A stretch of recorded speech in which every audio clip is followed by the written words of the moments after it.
I want to talk a little bit about the word matrescence, Yeah, which I had not heard before, the process of becoming a mother.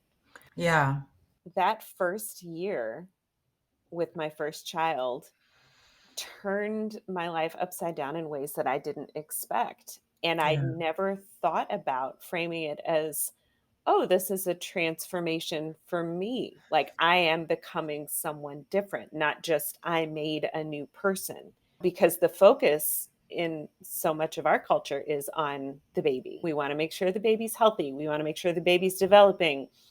We pay attention to the milestones and we focus all on the baby.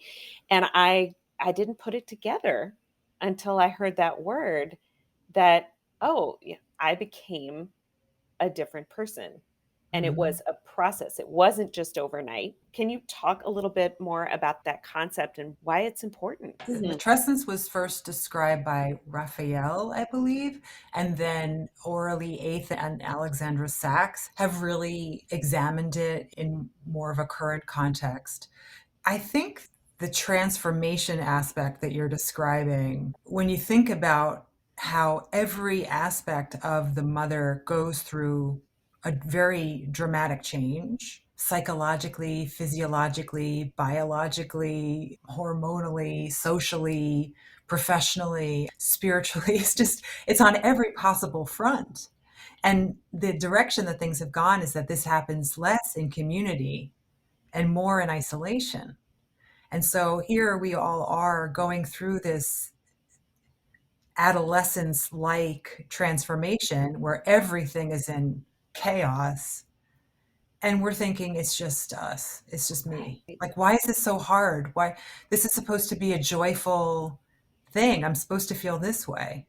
And it's natural, right? If you're carrying a child and you've given birth, you have this thought that this is what I was supposed to do and I must Right. know how to do it. I had a very hard time breastfeeding my first Mhm. child, and it occurred to me that in another time and place, I would have women around me who could help me. And we just don't have that for the most part. Breastfeeding is such a great example. I tried to be really careful in the book what the definitions were of motherhood, of those early attachment experiences like breastfeeding, because not everybody's able to do that for different reasons. And there are a lot of beliefs and judgments and self judgments about it going down as it should.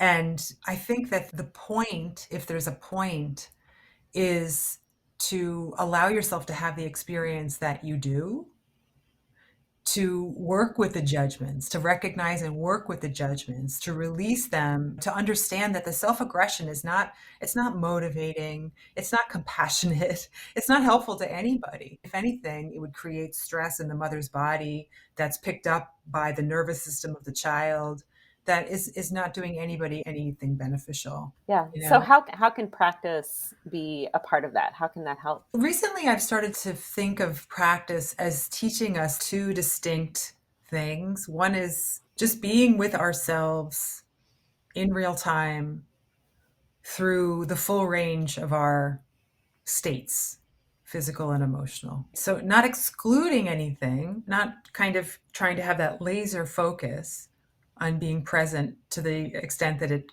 keeps us from actually being present in our environment, in our body, but to just allow feeling and being with and allowing. And then the other piece is, it seems to be noticing when you get lost, noticing when body and mind are not in the same place, and sort of gently, non judgmentally coming back. And with matrescence, I think it requires a tolerance of a lot of discomfort Mm. and a lot of not knowing and a lot of patience.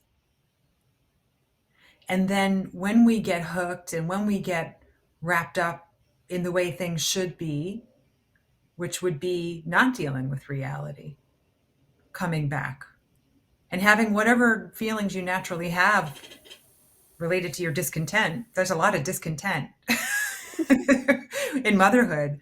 But those two distinct kind of training grounds seem really relevant in motherhood and in matrescence which I think is a very protracted process. That I think that just goes on for the rest of your life, basically.